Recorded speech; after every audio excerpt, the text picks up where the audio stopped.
You'll find that every time Moses could be with God on the mountain, Moses could be with God talking to God. What did God do next day? The next thing that God revealed to Moses, God revealed his back. God revealed his back to God, but he never showed that his face to Moses. We can have 100% assurance to see and have access to who God is.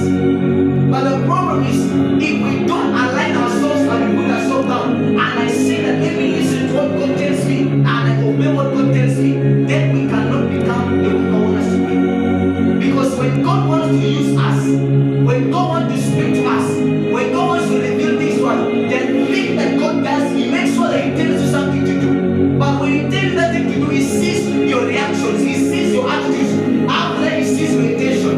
There are many of us when God tells you that, so when God says that you come out of this place, I want you to go there, you find the person resisting. And when you ask God, why is the person resisting? God will say that this person never wanted what I chose.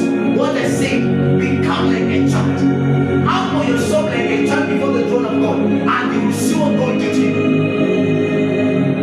He said, who is the greatest? You see from the book of Mark chapter 9. Mark chapter 9, from verse 33 to verse 7. That, and they came to Capernaum.